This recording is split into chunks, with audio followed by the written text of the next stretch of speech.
all the things that we feel about ourselves becomes weight.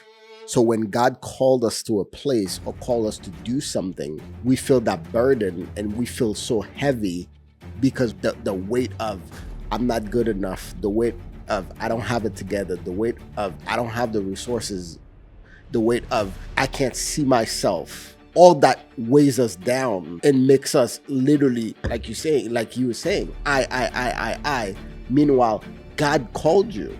It isn't about you. So the minute he called you, you should have laid down all those weight and said, here I am, Lord. Again. And just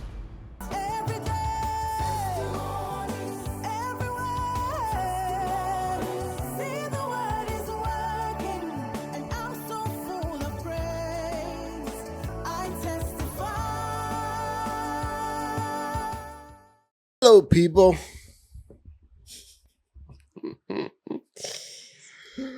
Hello, friends. I like in pictures, Pastor Robert saying, "What up, people?" Yes, that's how I greet my testifiers, Pastor Robert. How y'all doing? It's Uncle Robert, but I like to tease him by calling him Pastor.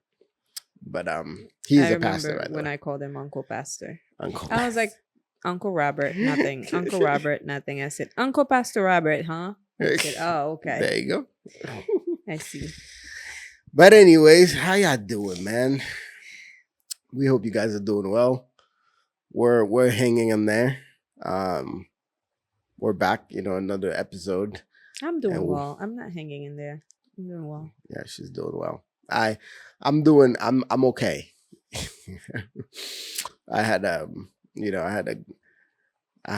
moment with my father up there this morning in my prayer time and my time with him. So I'm okay. I was telling my wife earlier that I was just feeling what did I say? That's the word I used. You said oh, I said I didn't cry. I was gonna say I had a breakdown moment. I was like, nah, I didn't really break down because I didn't cry. Then you're like, you can be broken down in your spirit, and yes. that's what was happening with me. But I'm good. We had a good conversation. We had a good time. So I'm chilling. But I'm glad to be here. We're back on the set. Anytime we get a chance to come here, it's a privilege. So here we are.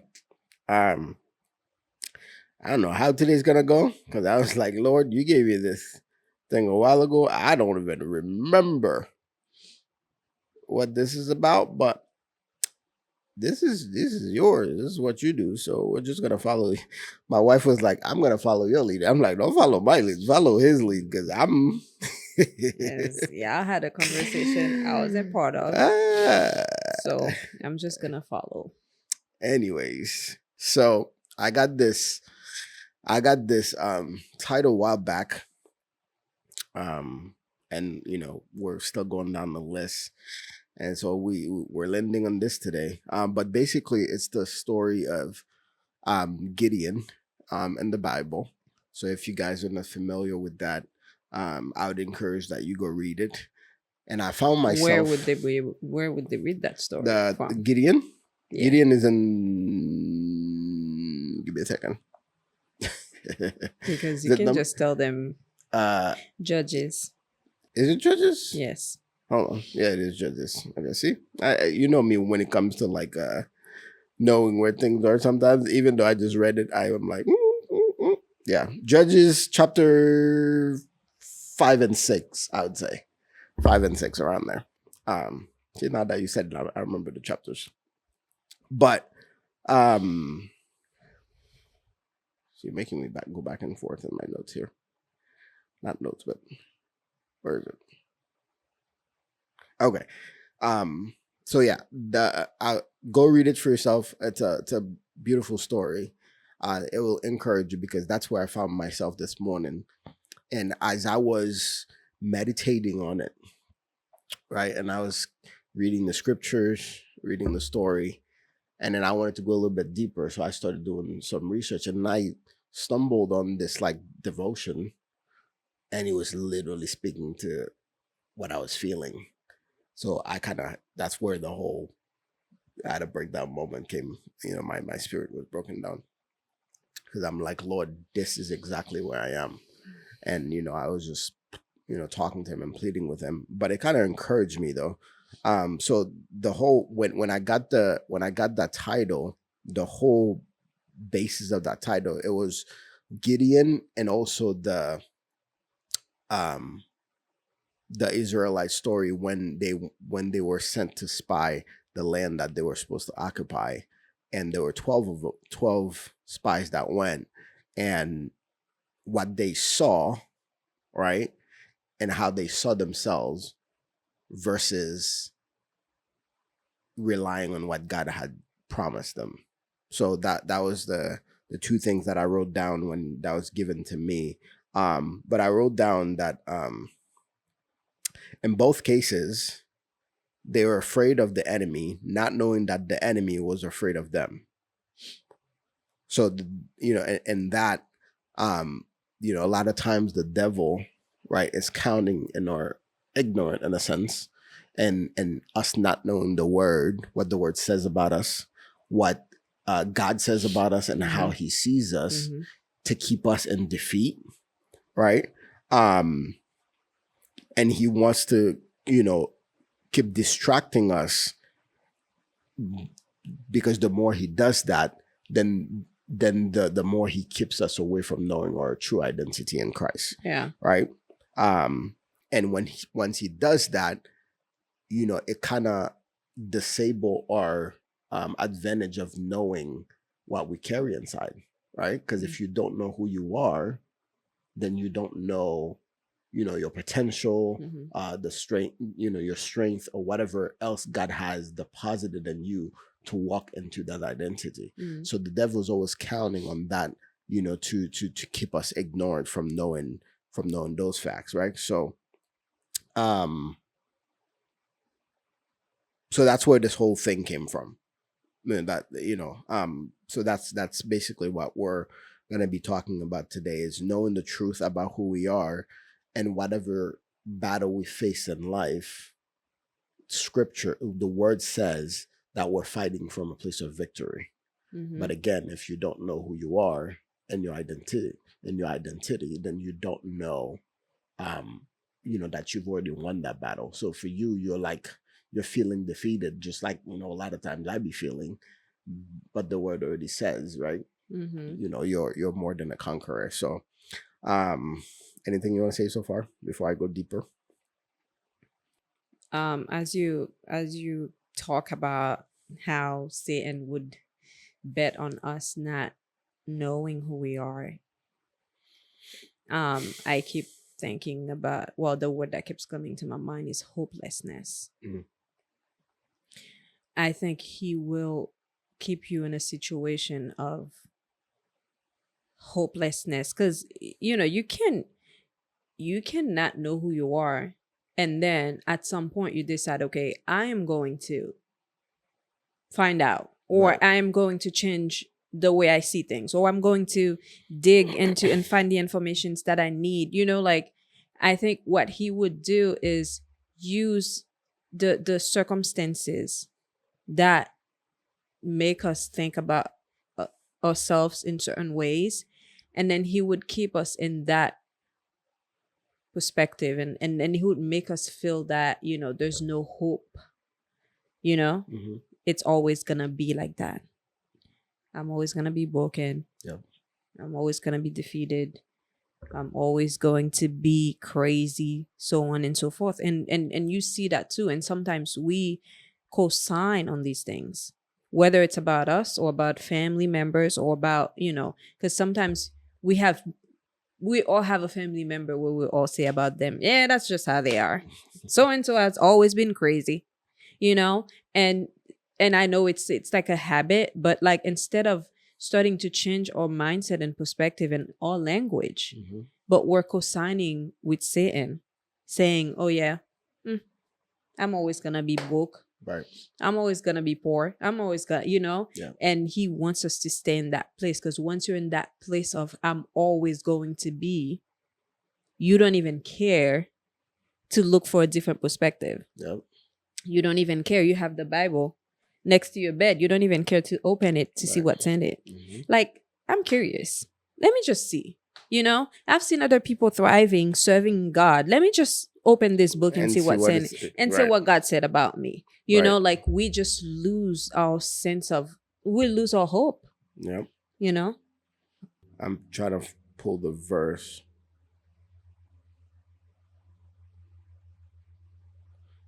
So they send them to spy, right? To see, what's in the land, and just to know, how do we enter the land that was promised to us. And when they got there, they saw, giants, and they saw the land was flowing with milk and honey and all that stuff. They reported all these things, right? And then at the end, 10 of them.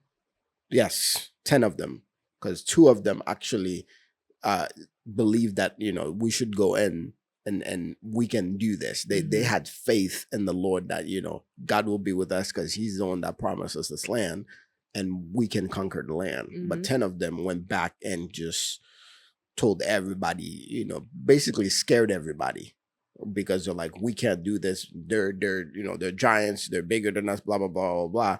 And in Numbers 13 verse 33, they basically said, trying to find the best version that I love reading NLT and the other one, but so then they said, we saw giants, sons of Anak, who I don't like this version. Sorry, I y'all. don't like I this don't like this version. version. I don't know what that thing is saying. Let's pull it up. Numbers 13 what was the last one. Okay, there you go. They said so 33 said, right? Let's start from 31 actually. Let's see. 32, end of 32, basically said, the land we travel through and explored will devour anyone who goes to live there. All the people we saw were huge. We even saw giants there, the descendant of Anak. Next to them, we felt like grasshoppers. And that's what they thought too. Now, keyword, we felt like grasshoppers. They didn't even go to even, they didn't even hear anything. They didn't even hear them talking about them, nothing, none of that stuff. In their mind, automatically, they diminished themselves and forgot that the God they serve, nothing is impossible. It doesn't matter what's standing in front of you. It doesn't matter how tall is the mountain. It doesn't matter how impossible the task is, right? And we often do that. And I'm battling this right now. And that was part of my thing this morning. I'm like, Lord, I know I feel convicted about certain words that you have spoken about me or over me, especially for this year. But I feel stuck. Sometimes I feel incapable of, like, you're choosing me to do this? Do you really want me to do this? Or can I do this? Right? And we tend to like diminish ourselves and forget that, okay, and we sing that, those songs, and we sing those scripture words, all the time. If he says it, he will do it, all these things. But we don't practice. We don't practice that because circumstances will do that to you. It doesn't, sometimes you can stand in your faith and you're believing, and then you hit a snag. And all of a sudden, all that believing goes out of the window and you forgot like how you got to where you are. Mm-hmm. And that's like a constant renewing your mind every day to remember, what God has been doing. So for them, automatically, well, those 10, right, literally said, next to them, we felt like grasshoppers. And it was like, who told you? I keep remembering that phrase. Who told you that? You told yourself that. And that's how they saw themselves. Meanwhile, the enemy was scared of them the entire time because they've heard stories of their God and what God has done. And instead of what the enemy thought, instead of them believing in that, they completely did the opposite of that. So, any thoughts? Today, this is how today's gonna go for this one. It's like every time you're talking, I get one word. While you're talking about them seeing themselves the way they saw themselves, that was such a prideful thing. That was pride masquerade as fear. You're like, explain. No, I'm like, that's I think I've learned to see pride in a different way after God just like dealt with me in that sense. And he was showing me different ways that pride can manifest and how pride can mask itself as fear. Whenever you find yourself disagreeing with what God is saying about you, you got to check yourself. The cover might be fear. But how dare you? Because when you say, Lord, and I say that to him all the time. And that's why he had to like, okay, let me tell you what you're doing. How do you tell the God who made you, who created you, who knows what he put in you? You telling him, I know better than you. Because if you knew me, you wouldn't choose me. That's basically what you're saying. right. If you knew me. And sometimes we're saying that because we feel like in order for me to do this, I have to have all that it requires. Like we make things about ourselves. Right. When God literally is like, no, I actually want you broken. I want you dumb. I want you not knowing what you're doing. So my glory can be manifested. And I think that's a part of asking God, let your glory be, done, or like let your glory manifest in my life. That's a part of it that we don't think about. God is not going to manifest his glory in you knowing it all, in you knowing where to go, knowing what to do, knowing how to do it. That's not how his glory is going to be manifested. It's going to be, I'm going to pick someone from the smallest tribe, Saul, Gideon, smallest tribe, that no one would think of. Right. And I'm going to call that person a king. And I'm going to call that person mighty warrior. Right. Gideon had to be like, excuse me? Who are you talking about? You Right. are not. You are certainly not talking about me. We treat God as if he doesn't know what he's doing or what he's saying about us instead of, and I think that's the difference between Saul and David. For the life of him, he couldn't just accept that God chose you as a king. Right. Even though he got, crowned, he became the king and he was doing all the things. There's a part of him that was still in disagreement. That's why God would test him. Could it be that God is testing you? There was a part where we're not talking about Saul, but I have to use that to make it make sense. There was a part where they were supposed to go in battle, but before that, they were supposed to offer a sacrifice. And God made Samuel purposely late. Right. And he started panicking. And he went like ahead. Samuel was supposed to meet me at 7, and now it's 9:00. I guess I'm gonna go and offer that sacrifice. Yep. No, you were supposed to trust God. Right. So whenever we don't agree with God, we start doing these things. We start maneuver, things our own way. We start trying to see how we can help him. But God is like, no, I want you to trust me. I want you to trust that I chose you as king, and this is what I'm gonna do with you, and you need to go based on that. And same thing with David. God said, okay, you're my king, and I'm with you. That's all. I'm with you. And David is like, bet. And we can kill Goliath. Because he agrees. He's like, okay, I know I'm a shepherd boy and I don't have any background as king, but God says he's with me and he anoints me. That's all I need to know. Yep. You know? And sometimes when God takes longer to do the things that he promised that he would do in our lives, it's a purposeful, process. Like that process is really to test us, Right. to see whether we actually trust him and truly agree with what he says about us. Yeah. I don't know if that No, helps. it does. It does. And we often talk about this. I think for me, one of the things that I struggle with a lot is not always getting instructions. Yeah. You know what I mean? Yeah. Because a lot of times when I try to go in the word to get, insight of, okay, God, what are you trying to tell me? And if he takes me to a story and stuff like that, and in the story, sometimes you'll see, he will tell them exactly what to do, when to do it, and how to do it. And then he'll tell them, I'll be with you. And I'm like, okay, Lord, but you haven't told me anything.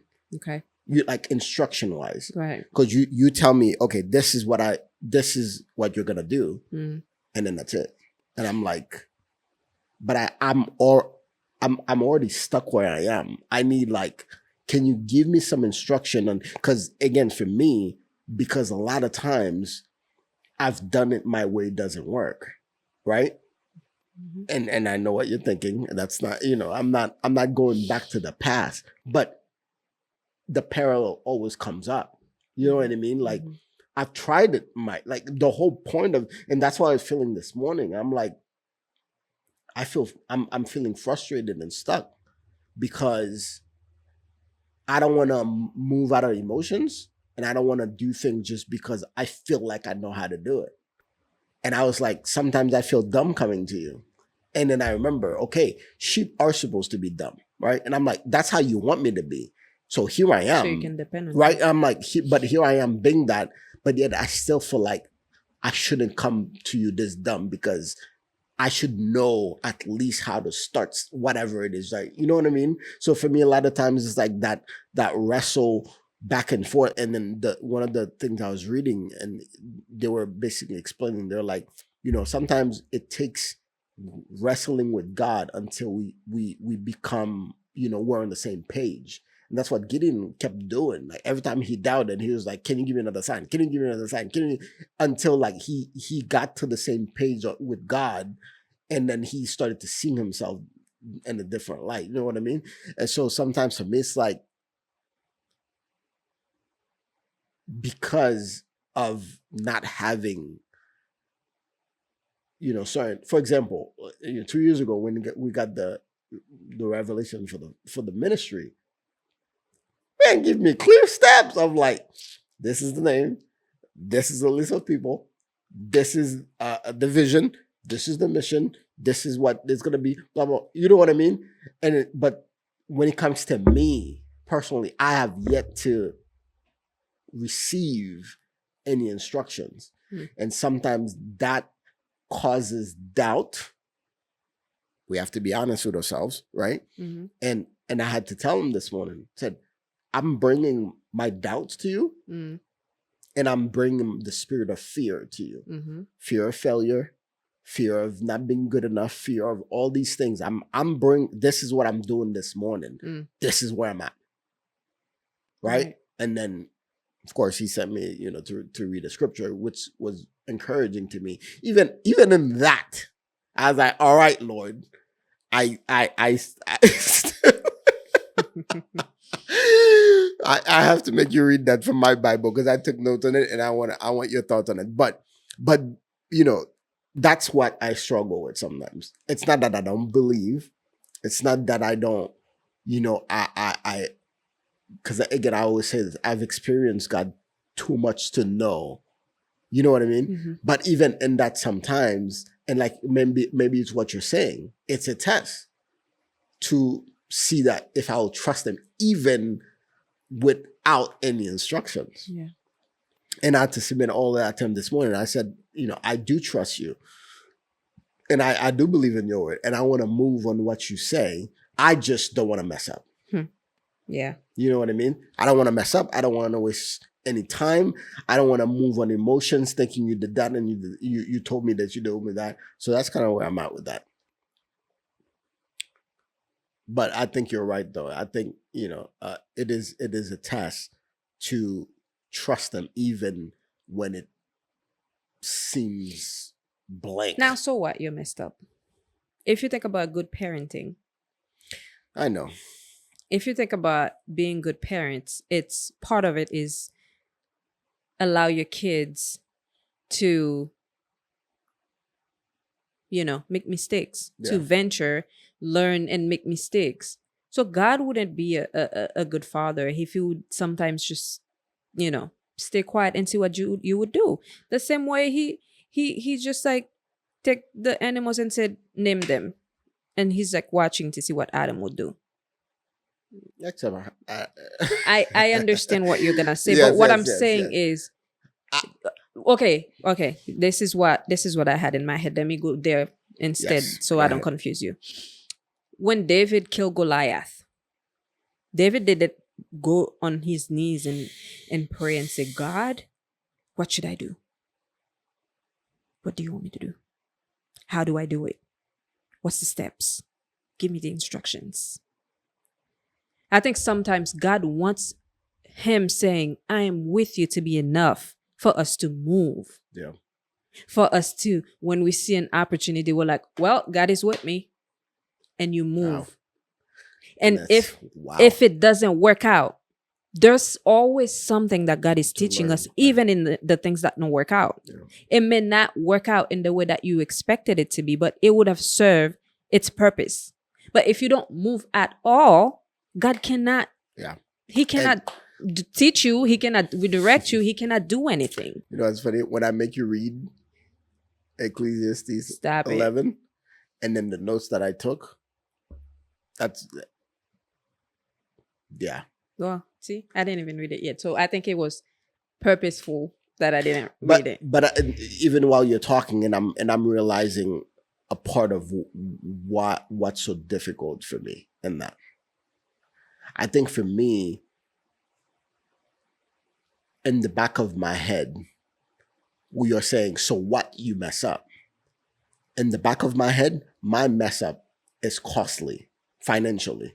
Yeah. Because we're in a place where we're not able to do anything financially. Yeah. So I'm like, if I step out of emotions, or if I step out of thinking you told me something, right, and take money and do this, and it doesn't work out, I've lost that money. One. Two, if I use a credit card, because we don't have money, right? If I use a credit card to do it, then how do I pay that credit card back? Because what it would take to take a leap and do all these things is costly. I understand. You know what I'm saying? I think that's where my stuckness come from. Yeah. And I'm like, how do I move on that and not worry about the financial aspect? Because he is the God who redeems time, resources, anything. Did you know? Did I know? You were a dominionaire. I'm a dominionaire. Man, I mean, you know what? Now I'm going back to Sunday Sermon by Pastor Charles. Well, we need to watch that because I missed the whole thing. It was him saying like, there's some language that I can't speak. I won't say I'm broke. I won't say I'm this and that. I think we have to get to that point where we like truly believe that our Father and owns this whole thing. It's funny you say that. Lately, my prayer has been, because I'm doing my personal studies on favor. Mm-hmm. One thing I've been praying is, Lord, help me when I study the scriptures. Help me to have conviction. Because if I just read them and memorize them, then it doesn't help me. But if I'm convicted to know that this is your word and it's true, then They'll what I'm become asking alive. for They'll become alive. will start manifesting Yeah. in my life. That's literally had Yeah. been my prayer. And you're right. Because I tend to look at circumstances, even though I have faith. And it always takes me back to Pastor Stephanie when she was talking about when God showed There we her. go. And I'm like, There we go. yo, I think God is looking at me like, yo, you're saying all these things, but your faith level is like flickering. Like, not even. There was no light. It's There was no light, yo. because and I was gonna go back to her too. And one thing she said in one of the sermons that we watched, she said, sometimes you have to move, and everybody that are connected to that thing that God is taking you to, they'll start aligning themselves and meet you. Can you not see? Can't you see? Because can you not see? It's crazy. That's crazy. Can't you see that it's the same thing that we're saying again from the last time? Would you just move?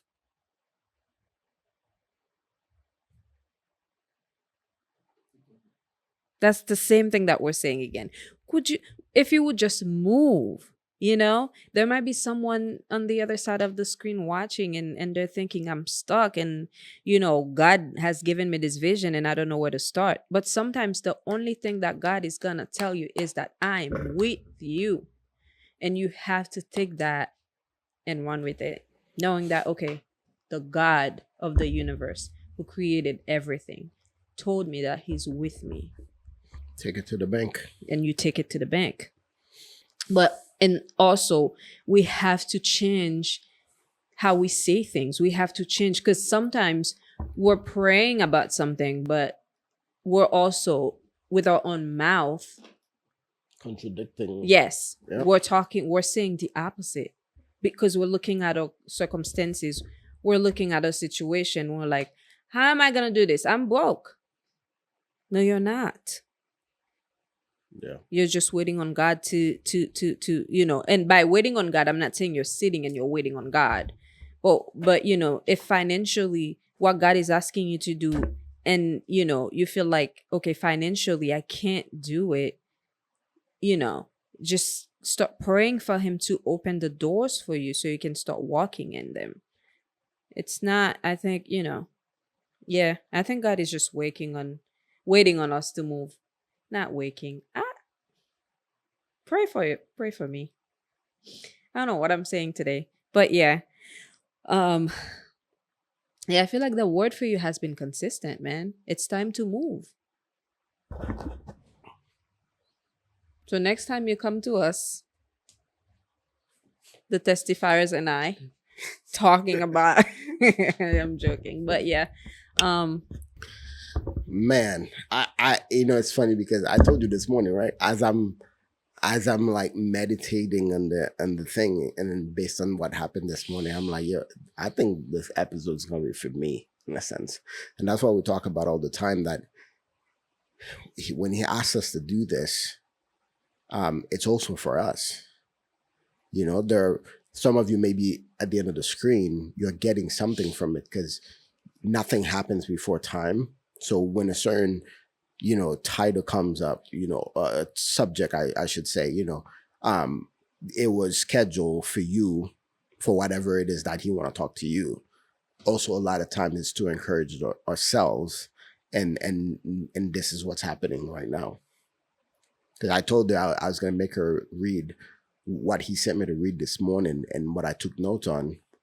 And then she's speaking a lot of things that was spoken this morning, and she hasn't even read it yet. And it's funny because I'm grateful for you. I really am. And sometimes I also think a part of me is protective of you. And I always say this: my wife is crazy enough, and that's one of the best thing about her. Like anything I come to her with, like if the Lord tells you to do it, then okay. But I also want to protect. Maybe I like common sense. Sometimes, but sometimes I find myself, protect you in the sense of, if I do mess up, it also affects you and the kids. So a lot of times I'm being careful until I know for sure this is you telling me to do this, I especially understand. financially. So a lot of times, I think that's part of a lot of it. That's what's holding me back sometimes to just, you know what I mean? So, but it's been an encouragement so far. So going back to Gideon, too often, right? We don't see our lives, how our lives could be any different than it already is. Hopelessness. Hopelessness. So we settle. Bam. Well, like it's always gonna be like that. Yep. And I don't need to try. and that's where I found myself. And I'm like, Lord, I refuse. That's a dangerous place to be. I refuse to settle. I know what you've said. I know what's in me because I've seen it manifested. Like, it can't be for nothing. So I'm like, I refuse to settle. I understand, sometimes I doubt. I understand sometimes I don't want to move on certain things because of fear. And that's why I was like, I'm submitting all these things to you because I don't want them to continue to have me on that hold. I really don't. Let me encourage you or somebody else Please. for a minute. Doubting, God has no problem with doubt. Yeah. He has a problem with unbelief. Yeah. Because in one of the Gospels, at the end, when after Jesus, resurrected and went to see the disciples, Thomas. no, it wasn't even that. And there was a part where it says they worshipped him, but some of them doubted. Right. They worshipped and some of them doubted. They all worshipped. Yeah. They all participate, but not with the same posture. Not with the same heart. Not with the same heart. Yeah. And Jesus did, he rebuked them for doubting because that's the thing. God wants the best for us. Right. Some people might say, oh, okay, then that means it's okay to doubt. It's okay to, you can still worship and doubt. You can still, why do we always have to relate to the bad things? When God wants Trauma. the best for us, for real. Trauma. Like, Moses was a murderer. Samson was this. David was an adulterer. Like, how about Daniel? Yep. Who was faithful? Yep. How about the 3 young Hebrews who were faithful? It's about time. How about Jesus, who was faithful? We're so quick to relate to the brokenness of people, but Again, but trauma. yeah, but and Jesus rebuked them. But I'm like, wait, these are the disciples that were gonna receive the power. After he rebuked them, he said, now chill. And then he said, receive power, but it's not gonna be manifested now. Wait, when the power is manifested, then you can start going out. I'm like, why did it give the ones who doubted power? Right. And then he's like, I don't have a problem with doubt. I welcome it. Bring it to me. Right. Because in God's hand, everything can be used. Right. The only thing that God cannot use is an unbelieving heart. Because without faith, it is impossible to please God. So, give yourself grace, even in your doubts. And you did the right thing. You take all your doubts and you went to him with it. You didn't come to me and complain. You didn't, talk to me about them until after you told him. Right. So I think, it's okay, because we're all gonna go through it. When we sit and see that, okay, God, whatever you promised me, it's not happening right now, or the way you promised me things were gonna go, it's not going that way. Like, it's easy for our hearts to be filled with doubts and like, Lord, where are you? God, where are you? And things like that. But always go to him with it. Always take it back to him. Yeah. So yeah. When I tell you, I was reading that meditation this morning, literally was speaking to right. And then it went on to say, we only see who we are and what we can do. So anything beyond that feels scary and not worth trying. And in Gideon's case, God didn't see what he saw, but God saw what he could become. Mm-hmm. While he saw himself for who he was and what he could do, God is like, I'm seeing you as a mighty warrior, right? He didn't see him as a coward or someone who settled, but he Sometimes we literally see saw him as a ourselves. mighty hero. That's why God says, my ways are better than your Than your ways, ways. and my thoughts are higher higher than than your your thoughts. thoughts. Whatever low life and low, thoughts and, whatever low thing or low place, and it's our flesh too. Yeah. The lowest part of ourselves, the smallest part of ourselves is our flesh. And sometimes we tend to see ourselves in our flesh. Yeah. Because the thing is, if we're focusing on the spirit, we're not gonna be, doing the things of the flesh.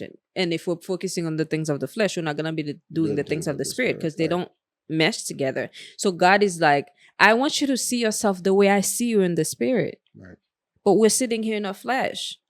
But God, Yep. why me? Yep. It can't be me. I don't have a name. I don't have a platform. I don't have what it takes. I'm not for me, when we started, God started revealing to us podcasts, I was like, me? With my very interesting English. I'm not gonna say broken English anymore, because we're changing our language. But back then I said broken English, and my husband would just laugh. He's like, what do you mean broken English? I'm like, because it's broken. But it's like, but I had to agree with God. And that's, and it's not one thing, it's multiple things.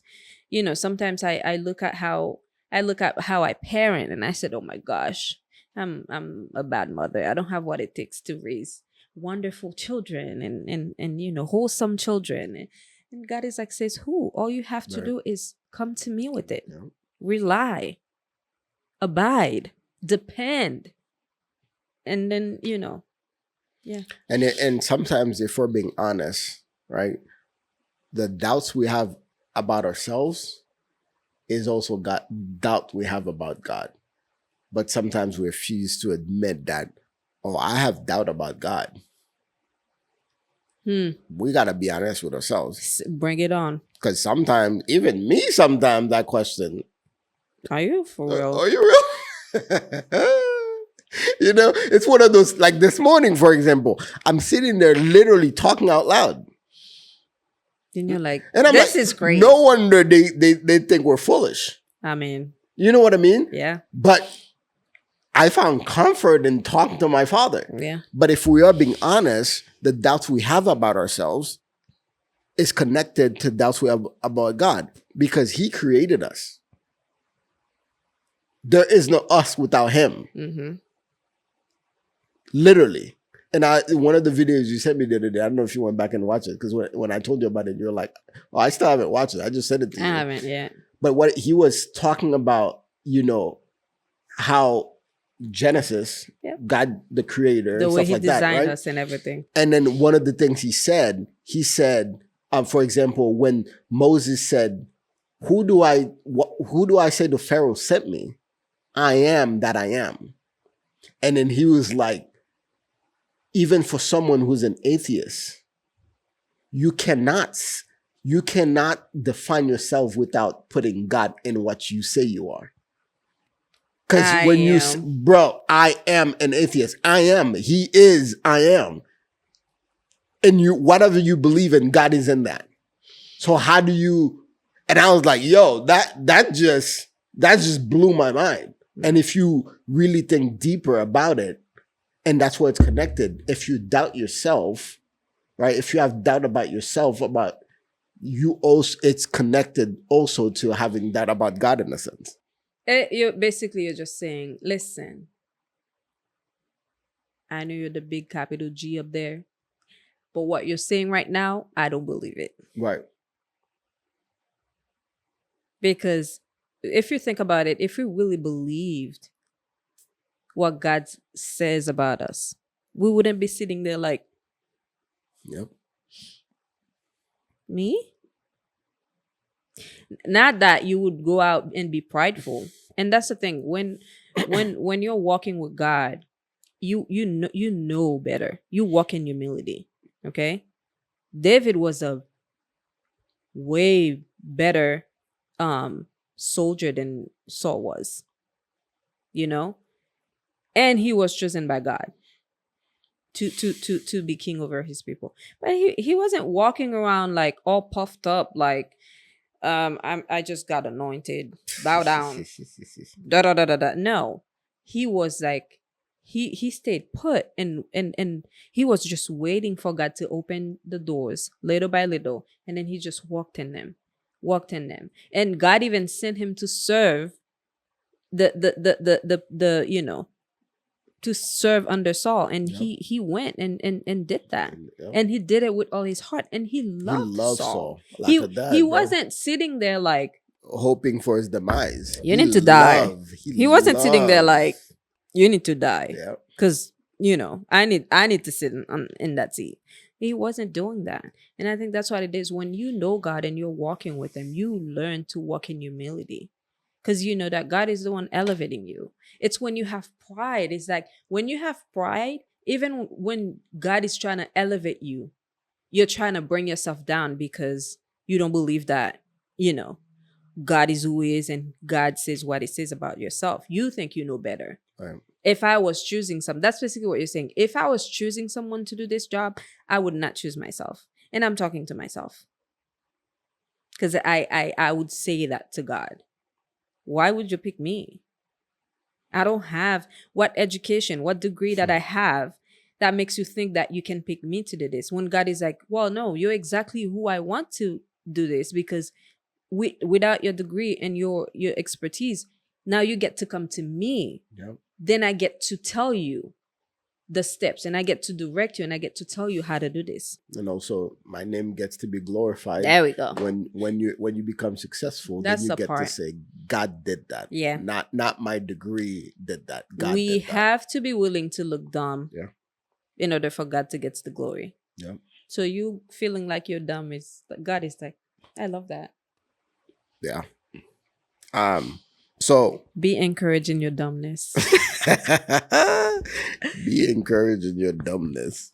I love it. So Gideon, right? When the angel showed up to him, pulling the scripture. So that's going to be Judges 6. Let's start in verse 12. The angel of the Lord appeared to him and said, "Mighty hero, the Lord is with you." First of all, that sentence alone, one, declares his identity, how God sees him, And that God is with him. and then assurance. Yes. That's all he needed right Yes. Mm-hmm. But we all would have done the same. Let me tell you something. While you were talking about while you were talking about the spy went into Canaan and they saw the giants and they were like, ah, we all do the same thing. Literally. God would call us to go somewhere, to do something. And we look at social media, Yep. the biggest giant ever. And we start looking, we start seeing people's life. We start seeing the highlights of their lives. And we're like, yeah, I can't. Yeah. And we start seeing people who are doing the same thing that God is calling us to, and how far advanced they are, and how what we don't see sometimes is those years of them being pruned, just like us. They had to start somewhere. And some of them started just like us, or way, you know, worse than us, or whatever the case may be. But they trusted God and they relied on him. And they like, if you're with me, I'm willing to do this, even if it's uncomfortable. And I think, that's another giant that is keeping people, feeling like, I mean, I can't be that. I can't, you're looking at this person's page and you're like, no, I can't. I can't. I don't have what it takes. As if God is calling us to compete. God is not calling you to compete with anybody. And that's the thing. And I had to, man, if you guys know my story, God has taken me on that journey where I had to stop depending on people's validation of my talent. Because people who I've worked with have praised the level of talent that I have, right? And sometimes that can get in your head. Oh, absolutely. Right? And then every time I post, people would react or reach out and whatever the case may be. And then it started to feel like it was almost as if that mattered more than God who gave me those gifts, right? And then that's where the whole thing came from back home, where I didn't want to move here because I didn't want to sacrifice, going after chasing that dream for whatever.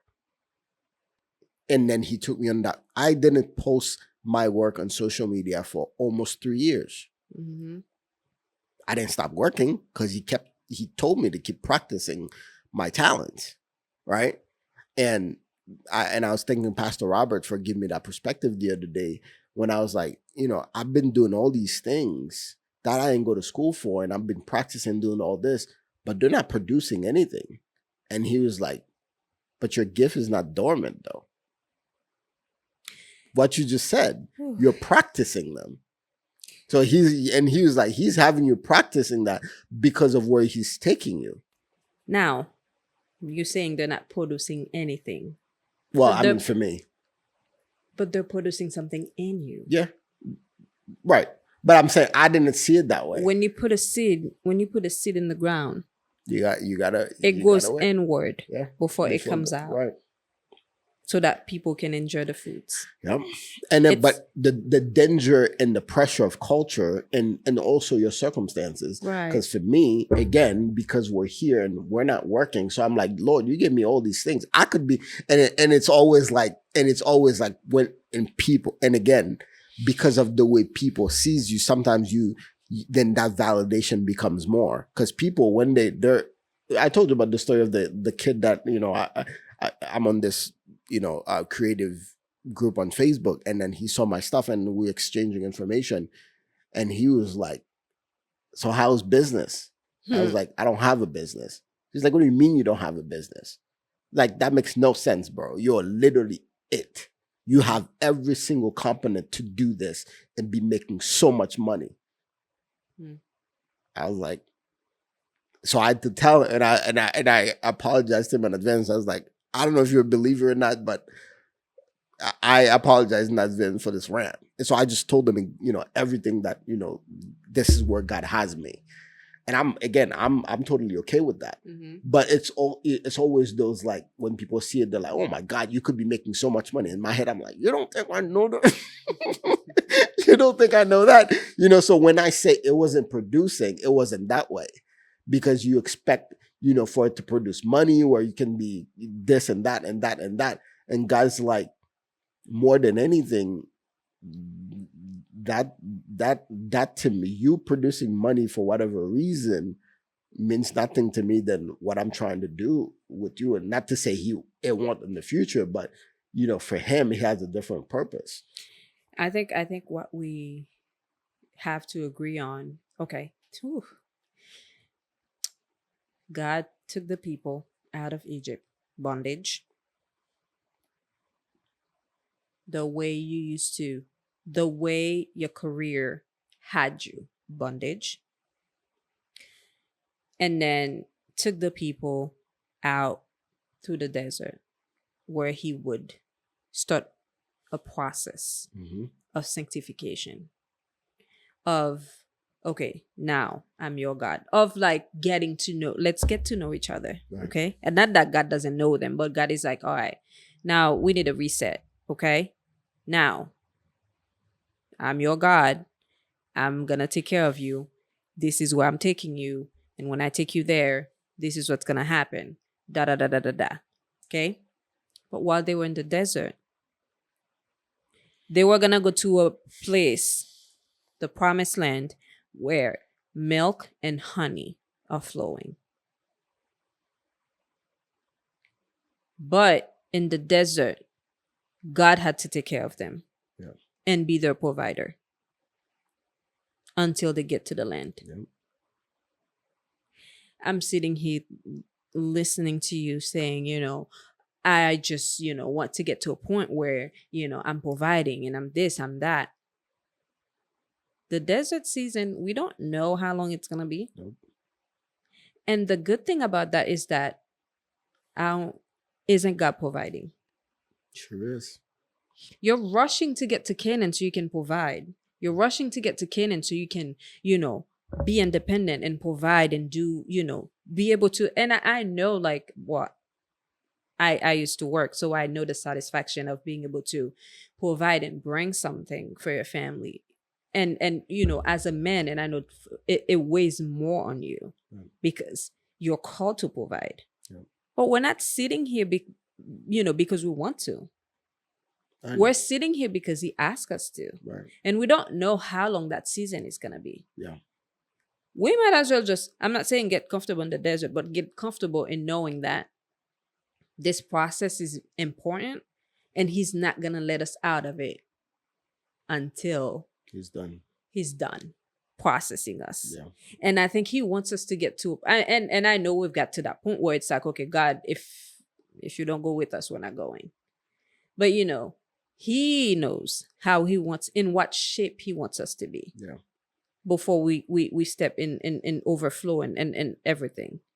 To be honest, if we step in overflow tomorrow, or if we step in a place where like God is starting to bring business to you and you get busy and all these things, it's gonna feel a little bit chaotic. It will. It will. And I think what we can do is whatever he's showing us, it's for us to prepare ourselves. Yeah. To prepare ourselves while we're in the desert. Start working on our mindset. When we get to that place that God is taking us, how we're going to position ourselves, what posture we're going to have. And one thing that scares me, I'm like, Lord, I want my walk with you to be so like solid that wherever you bring us, whatever's happening around us doesn't shift, doesn't change anything. Yeah. So I think we need to understand that, and it says about the people, they wandered in the desert. Well, that was because they complained. So that's one thing I told God. I pledged, I said, I will not complain about anything this year. Because complaint can make you stay longer in a place that you were supposed to be delivered from. I just felt them. I don't know. And on Sunday, you remember? I don't know why he sent me the there. little that I catch on Sunday when Pastor Charles was talking about bench. What did he say? Bench your complaint or something like that. Couch the complaint. Couch. Complaint. Because it's like if they would just align themselves, make a straight line. They weren't too far. They weren't too far. Maybe the first person would step in the land. Yep. And sometimes we just have to align with what God is doing. Yeah. Align and ask him, what do you want me to do right now? I'm not going to focus on what you promised me, where you're taking me. Right now, what do you want me to do? I told you, lately I go to God and I say, what's in your heart right now? What's in your heart? What would you like to talk to me about? I still make space where I go and say, okay, this is what I'm dealing with. But now I try to be like, okay, because sometimes we go and we unload and God is like, no, but I have something I want to say to you. Right. We don't give them space. We don't make space. Exactly. Yeah. I have something I want to say to you. And sometimes I would say that and I just wait. I try not to focus on, everything now everything start coming to your mind, what you should ask. But I try not to focus on that. I just try to quiet my mind and wait. And then that's when, he would start making me pray about things I don't even care about. So I think, we need to trust God that wherever he said he's taking us, he will take us there. There will be a time where you won't need God to provide. I'm not saying that you won't need him, but he will. I know what you're saying. He will give you the means to provide for your family while he's still the source, But In the meantime, I think we need to ask him, what is this season about? What do I need to focus right now, instead of keep thinking about, you said you're taking me to Canaan. You said you're taking me to, the promised land, and I'm still stuck in the desert, and that's still complaining. Yep. That's still complaining. So yeah. So Gideon responded. Sorry, we're still trying to get. No, hey, listen. Like I said, this is exactly how it's supposed to go. So when the angel showed up and called a mighty hero and told them the Lord is with you, this was his response, which goes back to his doubt about God, right? He said, so verse 13, Judges 6, verse 13, if you've lost of where we are. If the Lord is with us, why has all this happened to us? And where are all the miracles our ancestors told us about? Didn't they say the Lord brought us up out of Egypt? But now the Lord has abandoned us and handed us over to the Midianites. Then the Lord turned to him and said, go with the strength that you have and rescue Israel. I am sending you. Now that feels like a setup. Bro, he didn't even say, go, I'm going to give you strength. Go with the strength that you have. The lack that you feel about yourself, go with that. And I will be manifested in that. The inadequacy that you feel about yourself, go with that. The doubt that you feel about yourself, go with that. Because God works best in our weakness. And our self-doubt. And how and everything that we feel about ourselves is not valuable. God works best in that. Because he could have easily said, I'm gonna give you the strength. But he said, go with your strength. And I'll be with you. He doubted that God would really go with him and help him. You look like you had something to say. Well, I'm thinking about how, if you know God, man, you just know that that's what he does. Would you look at the earth and his splendor, its splendor, and think that this was created out of void and chaos and darkness? Right. Nope. But yet, in the beginning. And yet, everything in nature, everything that God created testifies about his glory and magnificence. So think of it that way. Whatever it is, barren place or chaotic place or inadequacy, like whatever it is that you have and you feel like there's no way God will use this. And God is like, heck yeah, I'm going to use this. Well, God doesn't say heck yeah, but yeah, God will say, of course I'm going to use it. Because then that's when, when I use it, it will testify of my glory. Nobody will say it's because you had it all together. Right. It's because you were a great mother. It's because you had this and that. The best testimonies are testimonies of people who were broken, and God took all the pieces and created a masterpiece. And then God is like, here. And then, these are all the testimonies that we love to hear. But somehow we don't like to go through that same process. Somehow we want our stories to be, made and put together from, the beginning and until the end. We never messed up. We never made a mess out of our lives. We had it together our whole lives. And that's not how God functions. God wants us to be broken so he can use that brokenness for his glory. Yep. And then here comes the doubt about himself. Verse 15. But Gideon replied, how can I rescue Israel? My clan is the weakest in the whole tribe of Manasseh. Again, we make it about ourselves. And I'm the least in my entire family. That reveals something. That reveals two things. That reveals how he's seen himself, Yep.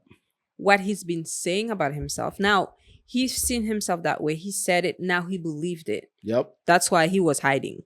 Because like, I have nothing to offer this world. Okay. So I'm He was just gonna literally hide. hiding. I'm just gonna hide. And we might, look at it and say, oh, he was a coward, da da da da da da. But we've all been there. Where there's a particular thing that God is asking us to do, and we're like, no, I'm good. I'm just gonna hide. I'm just We not hide. gonna speak Yep. at all. Yep. That's one thing. And then he kept saying, I. How could I? And that's what we do. We make it about ourselves. Yep. God is like, no, I'm the one doing this through you. But you're like, how am I supposed to stand on that platform and speak when I don't know how to speak well, when I don't know? And we all do that. And that's the tension that most of the time we find ourselves in. Instead of believing, okay, God, you said you're gonna do this through me. By all means do it. But we're like wrestling with that. There's this nature of self that keeps coming out, like, yeah. And all the things that we feel about ourselves becomes weight. So when God called us to a place or called us to do something, we feel that burden and we feel so heavy because we're the weight of I'm not good enough, the weight of I don't have it together, the weight of I don't have the resources, the weight of, I can't see myself. All that weighs us down and makes us literally, like you were saying, I. Meanwhile, God called you. It isn't about you. So the minute he called you, you should have laid down all those weight and say, "Here I am, Lord," Again, and just pride. Yep. You know what we think? We think we own our lives, and that's why we say, "My life, my marriage, my children, my husband, my money, my this, my that, everything. my." We don't see ourselves as vessels on this earth that God placed on this earth to use for his will and purpose. That's why we say, God, what is my purpose? Isn't that what we say? Do we go to God and say, what is your purpose for me? What is my purpose on this earth? How do I make myself known? Basically, that's what we're asking. How do I make a mark? How do I make myself known? Or when we ask, what is my purpose? What career path should I take that would most likely, even in that, sometimes when we go to God and say, what is my purpose? It's still rooted in pride, because we're like, if you tell me what path to take, then I know I will most likely succeed in it. Yep. Then I won't have to face failure because you told me that's where to go. Yep. And I think that's why sometimes we want shortcuts. And I think that's why sometimes God just stays silent. He's like, I told you I'm with you. That should be enough for you to move. Yep. And sometimes we're thinking about... That's a word for me right We're there. thinking about the destination, and God is thinking about the journey. So what? Yeah. You fail 1 or 2 or 3 times. Through that journey, God is teaching you something. Yeah. Through that journey, someone else is being encouraged. Because there's no arriving, by the way. Right, yep. There's none when it comes to God. Even in the secular world, there's no arriving. Because you have people reaching for a goal. Then once they get there, they're like, okay, they get bored. They're like, okay, I need. We were never supposed to arrive. Yep. Yep. That's why only God can satisfy us. Yep. We're created purposely with this, this like void that needs to be filled, but it needs to be filled with God. Yeah. And then the meditation I was reading, it basically said, doubts about ourselves usually come with a lot of unresolved emotions, right? And the emotion that comes with self-doubts, or what I was saying earlier, inadequacy, insecurity, fear, and often shame. Yeah. Fear of failure, shame of, I am a failure. I've done this so many times, nothing has worked, Yeah. right? Insecurities of I don't have the image, or I don't have, I don't have the proper language, or all these things. Or These are, education. and all this ties to us doubting ourselves when we tie ourselves to those things, because then they become our identity. When God is like, that is not who I made you to be, nor is who I called you to be. I see you more than, in Gideon's case, a mighty warrior. Mm-hmm. Meanwhile, men is like, I'm gonna go to battle. I'm gonna bring as many men as I can. So I don't have to use that whatever strength that God think I have. Yeah, so I don't even have to read use that story. And God was like, how about you cut that in half? And then how about you cut that one more time? And then one more time. And then he's looking out, he's like, but there's only 300 left. And God is like, yep. Precisely. That 300 is who I want you to take to battle. God responds to our doubts. And then God said to Gideon, go with the strength you have and rescue Israel, right? I am sending you. Then I will be with you, and you will destroy the Midianites as if you were fighting against one man. What a promise. You will literally fight the entire clan, but it'll feel like you're only fighting one person.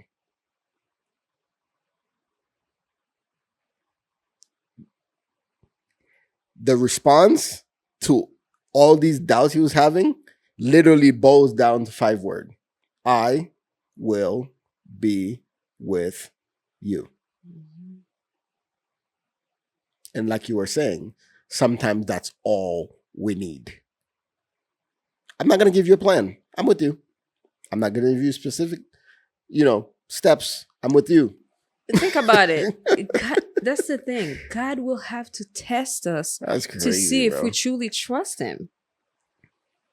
If he has to cater to every little thing and everything that we ask for, he just give it to us. He won't know our character. He won't know whether he can trust us or not. We won't know. I mean, God knows everything. It's not that he won't know, but he won't do us any favor. He won't do us any good. You won't know your strength in God. You won't know how well you can endure. Yeah. It's just like we have the kids and we're doing everything for them. Right. How are they supposed to know? They're not gonna grow. How are they supposed to learn? They're not gonna grow. They're not gonna grow.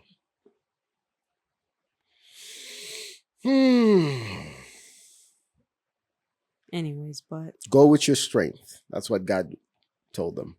But I'll be with you. You're gonna have victory because I'll be with you, right?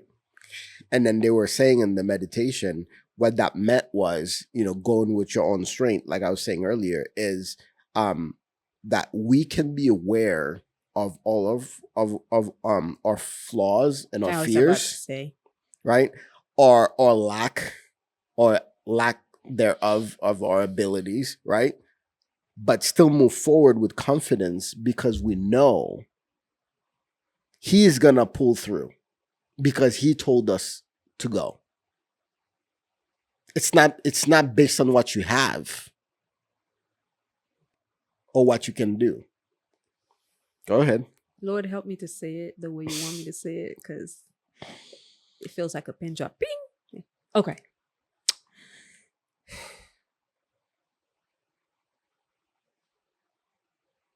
Sometimes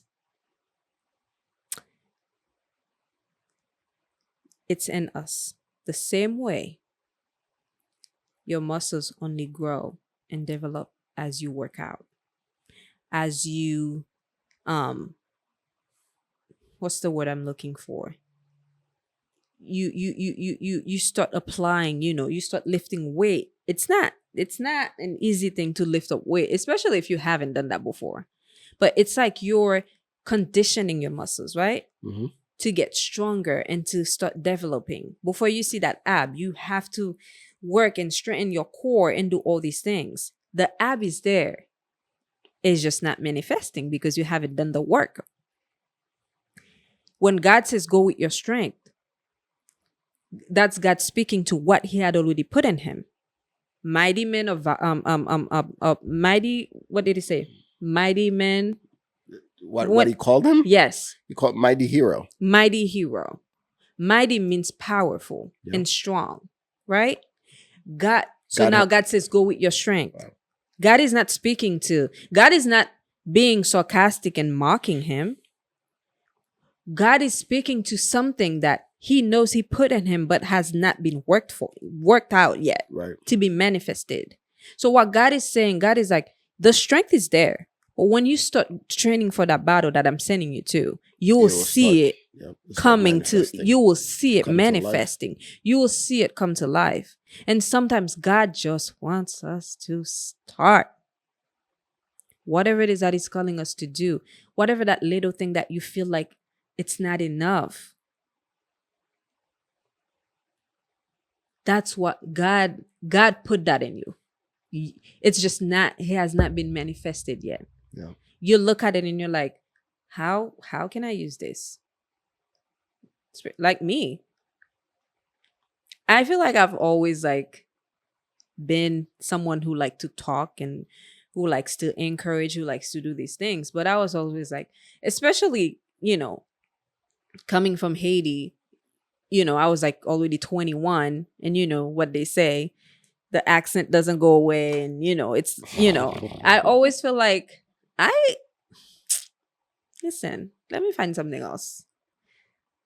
I can't, and my husband would say, I can see you speaking to young women and just like, I'm like, where? I'm like, I told her to mark my words. Did you write it down? Did you write the date and the time that I said that? I did. But it's like, sometimes God is speaking to something that he puts in you that just has not been developed yet. Those abs are here, but they're just covered by unworked. Baby weight. Unworked, stuff. Wait. We're not in shape because we have unnecessary weight. Once we start working out in the things of God, in the things that he's telling us to do, that's when we start losing those unnecessary weights. And then that's when we'll be able to see the things that he put in us manifesting.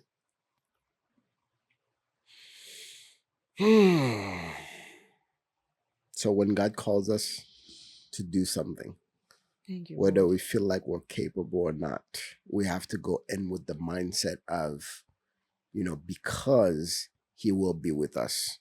Whatever we lack, he will fill the rest. And the beauty I was saying earlier with Gideon, every single time, right? He would doubt at each stage. He would turn to God, go to him, right? And then he would receive the courage that he needs. So God will always be right there. No matter, it's like me this morning. Absolutely. I brought my doubt, however I was feeling, broken down in my spirit. But I literally sat there and just laid it all out. And at the end, what did he do? It's like, go read this. Open the book, Ecclesiastes 11. Thank you, Lord. And I read it, and I sort of kind of understood, the text. Yeah. But I didn't really understand the message for me. What it read. And then he said, go deeper. Then I started doing some research, and I started taking some notes. I was like, all right, sounds crazy, but all right. But again, going to fight with your strength, right, Gideon? Sounds crazy. Sounds crazy to these people who are trained killers coming after me. This is so encouraging to me. And he was like, go with your strength. I will be with you. Pay attention to what God is speaking into. God could have said, go with something else. I think we need to pay attention to what God is speaking into in our lives. Yeah. Yeah. If there's something that God is making you pay attention to, it's putting your focus on. Wow. Thank you, Lord. It's making you focus on it. Pay attention to it. Yep. Literally, I was like, Okay, I think I understand what you're saying, but sounds very Go with crazy. your strength. I will be with you. I'll read this Why didn't last. God say, "Go, I'll strengthen you"? Like you said, because he had already called him mighty warrior. The strength was He already in him. already put it in him. Gideon just didn't know it yet. Just yeah. I mean, when you're walking around Ah, you're eating McChickens and you're eating fries and you're eating cakes, you're eating pancakes, you're eating donuts, you're eating all these things, you don't see the abs. yep, But once you start changing your diet, yep, and start working out those when you start muscles. renewing your mind, Yep, all these they'll things that start God is manifesting. telling us right now, He couldn't tell us these things 3 years ago. Nope. Would that make Because sense? listen, that mind was not renewed. At Let me all. not say was not being renewed, because Right. it's still an ongoing process, and it's not gonna stop until we go to heaven. But that mind was not being renewed. Okay, occasionally we would pick up when we feel guilty, when we look at ourselves and say, that's not how Christians should be. We should be from a place of guilt. Like, I don't want God to be mad at me. Yeah. Let me just read my Bible. So God, let me just do the bare minimum. So God doesn't, until one day He's like, Yeah. Yeah. no. I'm gonna read this last thing I got from the meditation that I was reading, and then I'm done. In order for us to move forward and live lives of faith, we must deal with the sin and compromise that weigh us down and distance us from God. And this is the part that got me. And it kind of reflects some of the things we've been talking about lately, right? The sins that hold us back isn't always some big scandalous thing. Because a lot of times when you hear the word sin, we think about cheating, we think about all these things that are scandalous that you don't want people to find out. Meanwhile, he's like, no, if you go deeper, you'll find a little tiny thing. The one that you would never pay attention to, right? It could be compromising our relationship with God to find security in something else, like our own abilities, in my case, Self-righteousness, our own success, in my case, and our own comfort, which is what providing for yourself will bring comfort. Or comfort, or just like hiding. Yep. Hiding from the world, hiding, All what God has calling you to do. All these are compromise. You're compromising your relationship with God to find what you're begging Him for. Security. Yeah. Being able to provide security. And like you said, if God were to bless us with overflow tomorrow, life would get a lot busy. Would I still find time for Him? Or would I focus more on keeping the business running so it doesn't fail? Especially in my case, because I failed so many times, that would be in the back of my head, trying not to fail again. And meanwhile, He's like, that's what I'm trying to take out of you. Oh, thank you, Holy Spirit. I was about to say,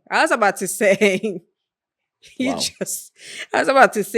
just went there with you. There we go. That's what He's trying to take out of me. Thank you, Lord.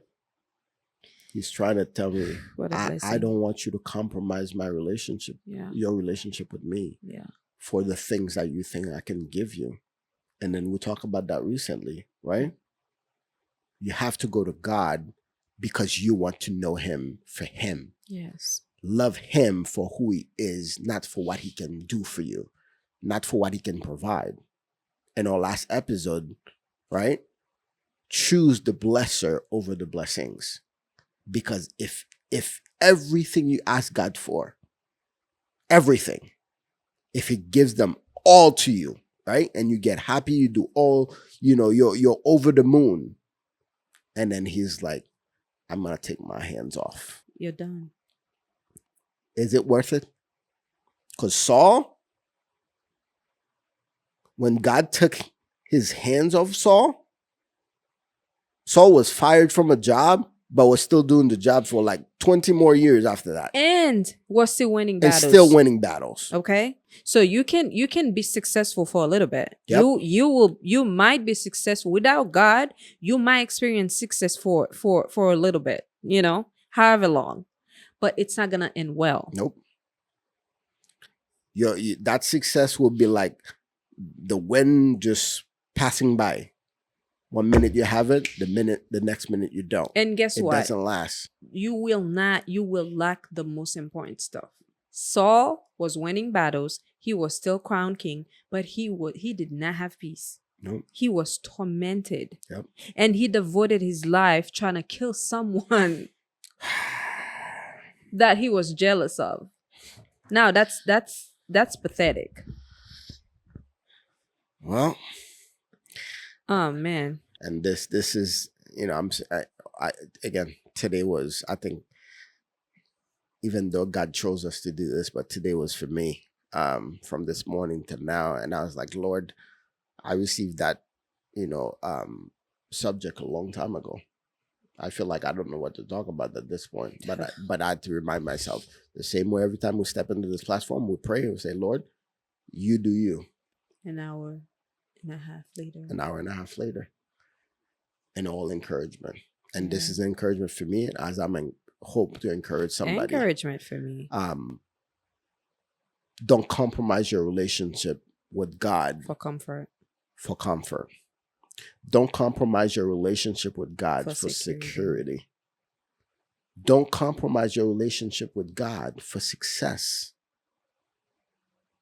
It's not worth it. And that's for me as much as I hope it is for somebody else. Because in this season, God cares more about his time with you. How you spend time with him. How you're intentional about coming to him. Spending time in the word. How you're seeking him because you love him. Seek him because you love him. Not because you have this dream inside of your head that you've been dreaming about since you were 7. This thing that you think if you have it will identify who you are. Don't compromise God's relationship for that. Because at the end of the day, if he lifts his hands and takes his hand off your life, everything you have is vanity. It's like you setting up a clock, right? A timer for your own destruction. And when that timer goes off, you best believe everything that you have will be gone. But his presence, if you have that, you have everything you need. And I think we have to understand that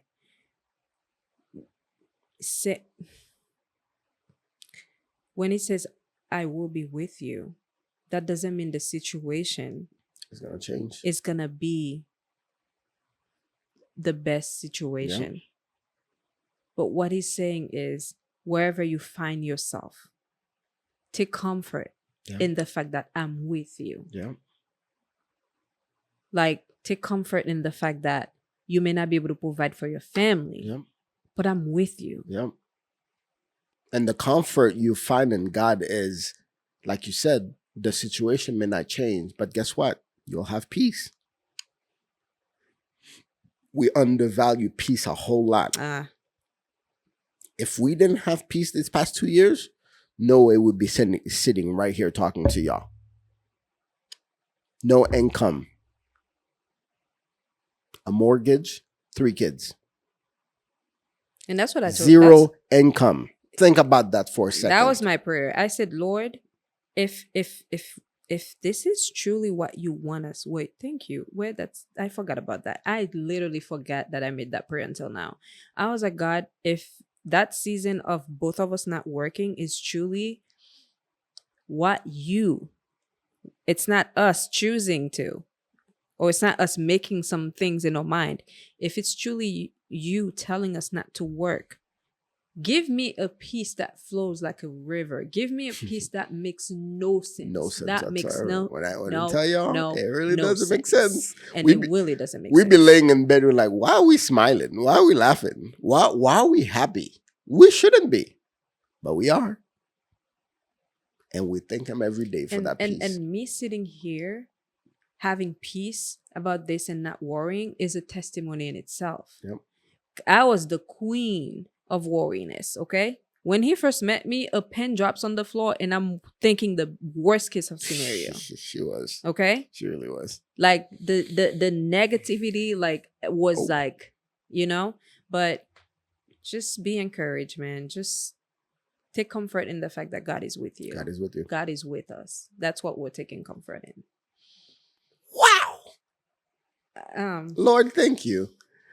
He just ministered to me today. I'm full. While he continued to minister, because that started this morning. Man, I ain't got nothing else to say. I hope y'all was blessed. I don't know, man. Have a good day. We're gonna. And then she just broke the whole studio. Okay. It's okay. But we're gonna keep, conditioning ourselves to be in good shape. We did not have that weight prop. It's literally holding one of the tables. It's holding a table. Oh my God. But it was there. It made sense for what oh my, I'm done. We need to we'll see you next time. Condition the muscles in the spirit. Love y'all. Peace. What's up, y'all? If you're a testifier or just someone who rocks with us and this platform has been a blessing and encouraging you in any way, please subscribe to our channel for more contents like this. We encourage you to share our videos and also follow our podcast on Spotify and Apple Podcasts. And be sure to give us a follow on our IG and TikTok page at Testimony and Blessings Pod. We love you and we appreciate you. Peace.